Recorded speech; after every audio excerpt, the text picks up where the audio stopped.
اعوذ باللہ من الشیطان الرجیم بسم اللہ الرحمن الرحیم الحمد للہ رب العالمین والعاقبۃ للمتقین والصلاة والسلام علی رسولہ محمد وآلہ واصحابہ واہل بیتہ اجمعین۔ ہمارا آج کا موضوع سورۃ فاتحہ پر ہے،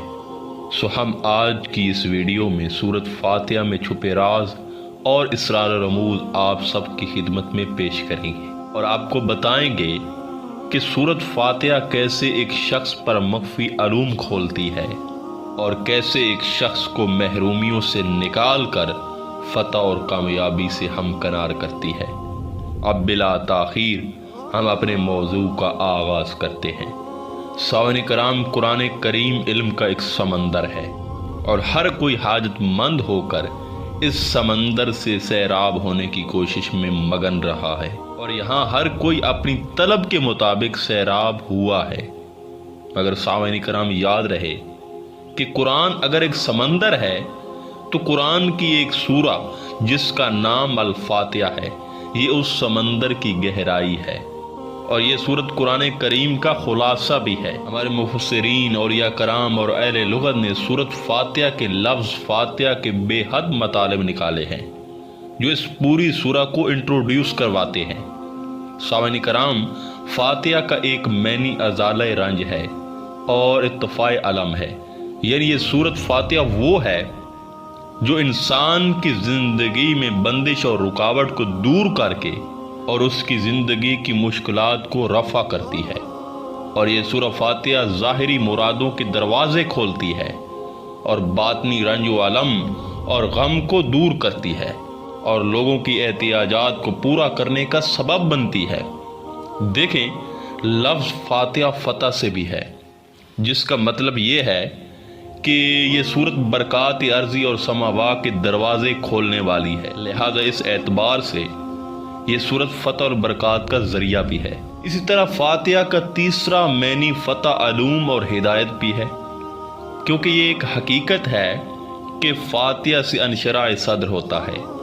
اور علوم اور معارف کا دروازہ کھلتا ہے اور موہبات ربانی انسان کے دل پر ظاہر ہوتے ہیں۔ سامعین کرام، یہاں علم کے کھلنے سے مراد صحیفوں والے علم کا کھلنا نہیں ہے، بلکہ سینے والے علم کا کھلنا ہے، باطنی علم کا کھلنا ہے، وہ خاص علم کا کھلنا ہے جو کہ انسان کے باطن میں بوٹی کی مانند پیوست ہو کر پھلتے پھولتے خوشبودار تناور درخت کی شکل اختیار کر لیتا ہے، اور پھر وہ سینہ بسینہ منتقل ہوتا چلا جاتا ہے۔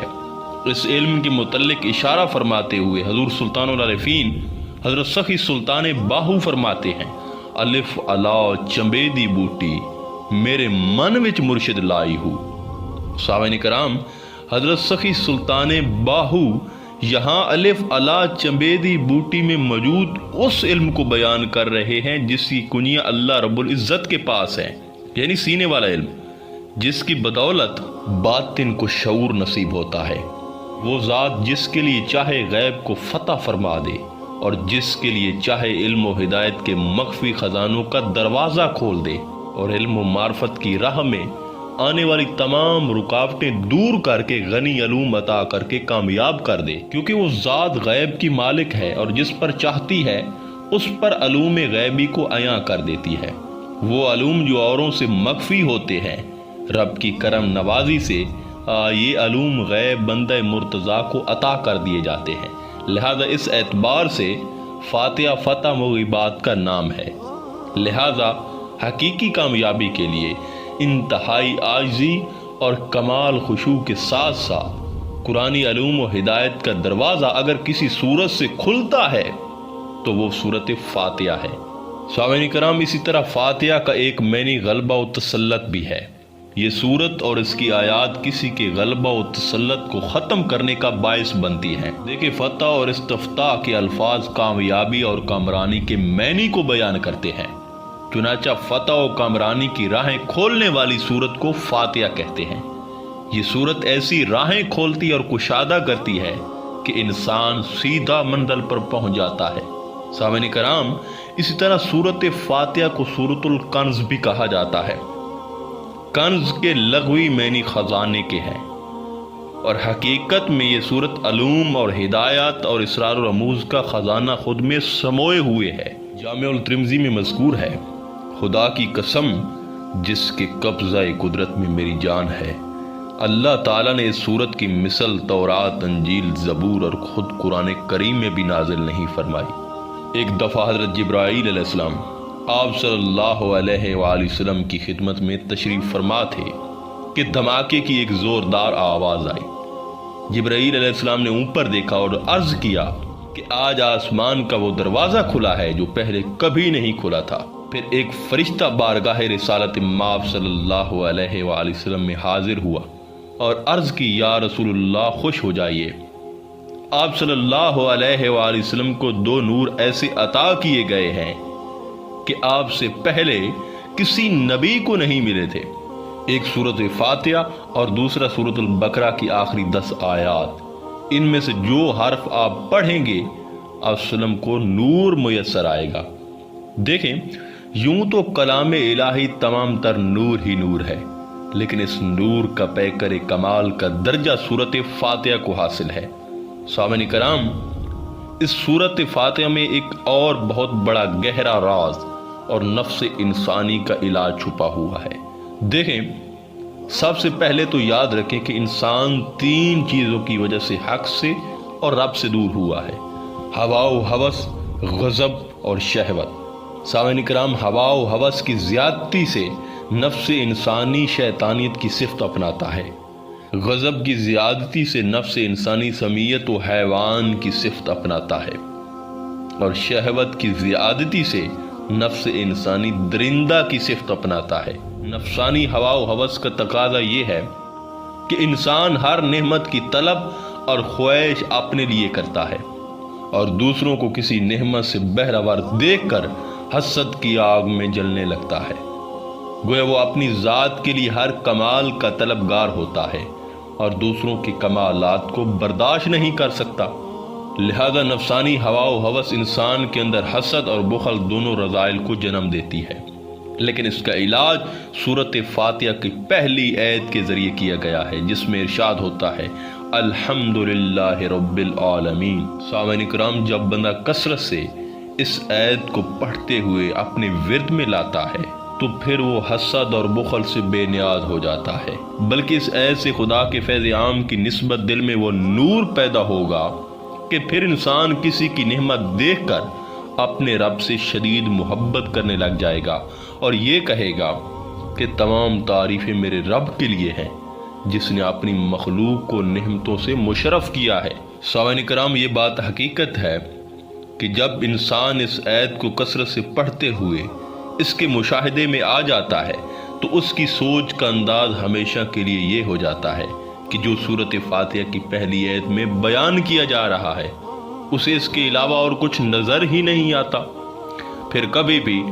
انسان حسد اور بخل جیسے رذائل دماغ میں فروغ نہیں پا سکتا۔ چنانچہ یہ آیت کریمہ اصلاح نفس کے لیے طریقت کی پہلی تعلیمی بنیاد ہے۔ سامعین کرام، آگے نفسانی غضب کا علاج الرحمن الرحیم سے کر دیا گیا ہے،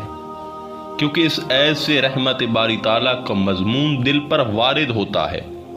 رحمت عزتی کا وہ آفاقی اور ہمہ جہت تصور جو الرحمن الرحیم کے 2 الفاظ میں درج ہے، دراصل یہ انسانی طبیعت کو غصے اور غیظ و غضب کی کیفیت سے نجات دیتا ہے، بشرطے کہ انسان خلوص نیت کے ساتھ اس علاج کی طرف متوجہ ہو، کیونکہ یہ آیت یہی درس دیتی ہے کہ جس کی زبان پر الرحمن الرحیم بار بار آتا ہے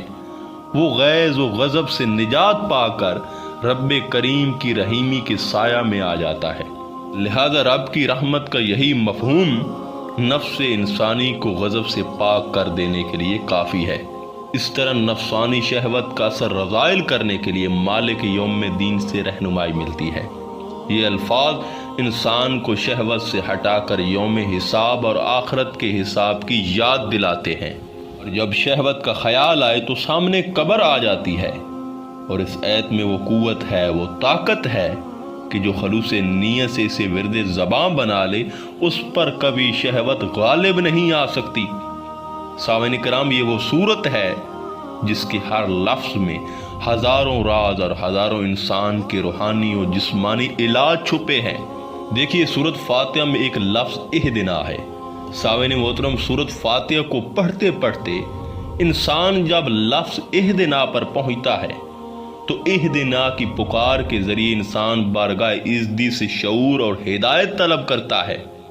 وہ اپنے مالک سے شعور مانگتا ہے جس کے باعث اسے اپنی منزل کی خبر ہو سکے۔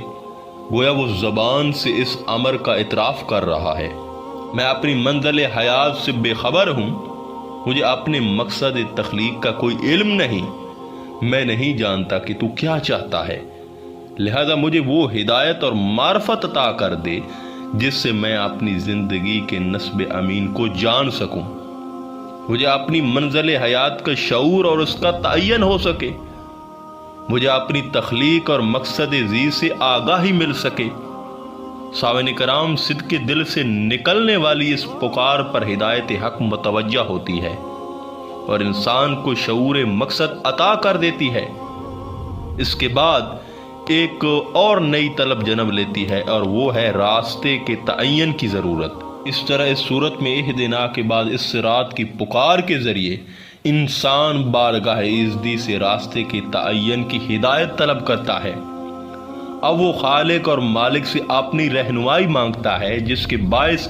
اسے منزل تک پہنچنے والے راستے کی خبر ہو سکے۔ اب وہ خالق اور مالک سے اپنی رہنمائی مانگتا ہے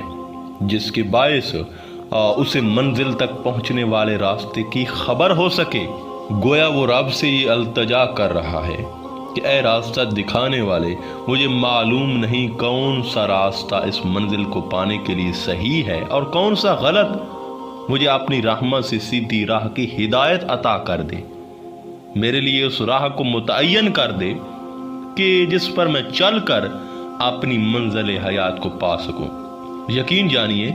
کہ صدق دل سے اٹھنے والی اس پکار پر ہدایت حق متوجہ ہوتی ہے اور انسان کو بیچ راستے کے تعین کی توفیق سے نواز دیتی ہے۔ اس کے بعد ایک اور طلب دامن گیر ہو جاتی ہے اور وہ ہے حصول مقصد کی ضمانت، المستقیم۔ دیکھیں، المستقیم کی پکار کے ذریعے انسان بارگاہ عزتی سے استقامت اور حصول مقصد کی ضمانت طلب کرتا ہے۔ اب وہ اپنے خالق و مالک سے اس امر کی یقین دہانی مانگتا ہے کہ وہ صحیح راستے پر استقامت کے ساتھ گامزن رہ سکے، کیونکہ استقامت ہی منزل مقصود تک پہنچنے کی اصل ضمانت ہے۔ وہ یہ دعا کر رہا ہے کہ اے کامیابی عطا کرنے والے، مجھے درست استقامت سے نواز دے تاکہ میں اپنی منزل کو پا سکوں۔ کہیں ایسا نہ ہو کہ میں اس راستے پر چلا جاؤں یا بھٹک نہ جاؤں جہاں پہ غم ہے، جہاں پہ معمون ہے، جس پر راہزن ہے اور وہ مسافروں کو لوٹتے ہیں، جس پر شیطان تیرے بندے کو بہکاتے ہیں، کہیں میں اس راستے پر نہ چلا جاؤں۔ لہذا مجھے وہ راستہ دے جس پر استقامت ہو، جو تیرے لیے پسندیدہ ہو۔ سامعین کرام، جب یہ ندا دل کی گہرائیوں سے نکلتی ہے تو اللہ تعالیٰ کی ذات انسان کو حفاظت اور استقامت کی خوشخبری سنا دیتی ہے اور ارشاد ہوتا ہے کہ اگر حفاظت اور استقامت کے ساتھ منزل مقصود تک پہنچنے کی ضمانت چاہتے ہو تو آؤ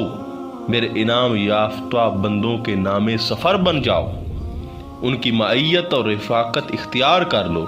کیونکہ ان پر نہ میرا غضب ہوا ہے اور نہ وہ کبھی راہ ہدایت سے ہٹے ہیں۔ سامعین کرام، الغرض اس صورت میں وہ راز، وہ حقائق، وہ طاقت، وہ فتح و کامیابی، ظاہری اور باطنی دونوں کامیابی چھپی ہے جس کا احاطہ انسان کی عقل سے باہر ہے۔ لہذا اگر آپ کا کوئی بھی مسئلہ ہے، جسمانی ہے، روحانی ہے، جس طرح اوپر ہم نے بتائے ہیں ان میں سے کوئی بھی مسئلہ ہے، تو جو شخص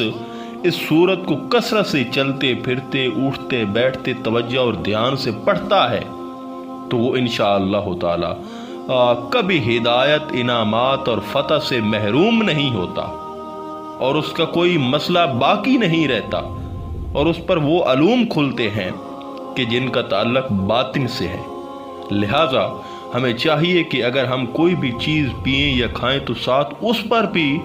سورۃ فاتحہ پڑھیں، کیونکہ جب وہ پانی یا غذا ہمارے اندر جائے گی تو اندر نور بنے گا، ہمارے لیے تسکین کا باعث بنے گا، اور اس سے انشاءاللہ تعالی بہت کچھ آشکار بھی ہوگا۔ سامعین کرام،